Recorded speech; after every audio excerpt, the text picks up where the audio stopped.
আজকে এরকম মেঘলা আকাশ কিংবা মেঘাচ্ছন্ন আকাশ থাকতে পারে, বৃষ্টিপাতের পরিমাণটা হয়তো কমতে পারে, কিন্তু এমনকি আমাদের অফিসের পাশেও হয়তো একটা বড় একটা বজ্রপাত হওয়ার আমরা শব্দ শুনতে পেরেছি।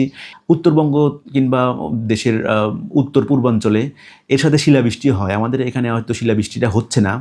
বর্তমানে আবহাওয়ার পরিস্থিতি গত ২৮ তারিখ থেকে বায়ুচাপের তারতম্যের কারণে যে সমুদ্র বন্দরে ৩ নাম্বার সিগন্যাল দেওয়া ছিল সেটা বর্তমানে এখনও অব্যাহত আছে। কারণ বায়ুচাপের তারতম্যটা সেটা এখনও অব্যাহত আছে, তার মানে সিগন্যালটাও ৩ নাম্বার স্থানীয় সতর্ক সংকেত যেটা দেওয়া ছিল সেটা অব্যাহত আছে। এবং এই সিগন্যালের মাধ্যমে আরও বলা আছে যে সকল ধরনের মাছ ধরার নৌকা, তারপর ট্রলার, বোট, যে কোনো ধরনের নৌযানকে উপকূলের কাছাকাছি থেকে সাবধানে চলতে বলা হয়েছে। আর আমাদের বর্তমান আবহাওয়া পরিস্থিতি, আমাদের আবহাওয়া অফিসের পক্ষ থেকে গত ২৪ ঘন্টায় আমরা ৭১ মিলিমিটার বৃষ্টিপাত আমরা রেকর্ড করতে পেরেছি, যা কিনা ভারী বৃষ্টিপাত। এবং এই বৃষ্টিপাতের সময় আসলে কতগুলো বজ্রপাত কিন্তু হয়েছে। এমনকি আমাদের অফিসের পাশেও হয়তো একটা বড় একটা বজ্রপাত হওয়ার আমরা শব্দ শুনতে পেরেছি। এতে কোনো হয়তো হতাহত হয়নি, কিন্তু ঘটনাটি ঘটেছে। আর যখনই যেহেতু এটা বর্ষার পূর্ব মৌসুমের বৃষ্টিপাত, তো এরকম বৃষ্টিপাত হলে এখন দমকা হাওয়া, এখন বজ্রপাত, এখন বজ্রঝড়, এগুলোর সাথে আসলে বৃষ্টি হয়। যেহেতু বর্ষাকালের বৃষ্টিপাত না, এটা গ্রীষ্মকালীন বৃষ্টিপাত, তার জন্য এই ঘটনাগুলো ঘটবে। উত্তরবঙ্গ কিংবা দেশের উত্তর পূর্বাঞ্চলে এর সাথে শিলাবৃষ্টি হয়। আমাদের এখানে হয়তো শিলাবৃষ্টিটা হচ্ছে না, কিন্তু আমাদের এখানে বজ্রপাত এবং যেটা বিজলি সেটা কিন্তু আমরা পাচ্ছি, এবং এর জন্য সবাইকে আসলে সচেতন থাকতে হবে। আর আগামী ২ দিন, কালকে পরশু ২ দিনেও কিন্তু ভারী থেকে অতি ভারী বর্ষণের সম্ভাবনা আছে। আজকেও আছে, তবে আজকে একটু সম্ভাবনা কম।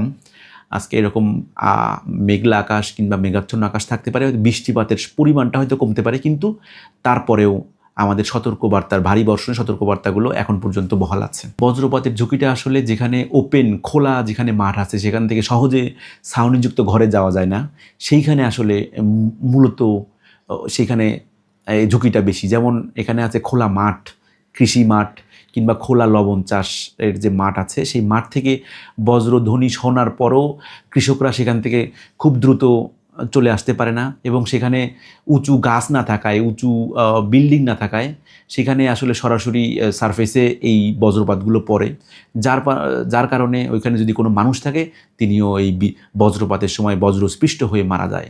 এখন যে বৃষ্টিপাতটা আছে, আপনি জানেন তো, এখনও তো গ্রীষ্মকাল, এখনও বৈশাখ মাস, সুতরাং এই গ্রীষ্মকালটায় তাপমাত্রা বেশি থাকবে। গ্রীষ্মকালীন যে দাবদাহ থাকে সেটা এখনও কিন্তু শেষ হয়ে যায়নি, কারণ এখন বর্ষার বৃষ্টি না, এটা হচ্ছে গ্রীষ্মকালীন বৃষ্টি। সুতরাং কালকে পরশুদিন ভারী বৃষ্টিপাত হওয়ার পরে ধীরে ধীরে আরও ২-১ দিন হয়তো বৃষ্টি থাকবে, কিন্তু তারপরে ধীরে ধীরে তাপমাত্রা আবার বাড়বে, আবার তাপপ্রবাহের মতো ঘটনা কিন্তু ঘটবে।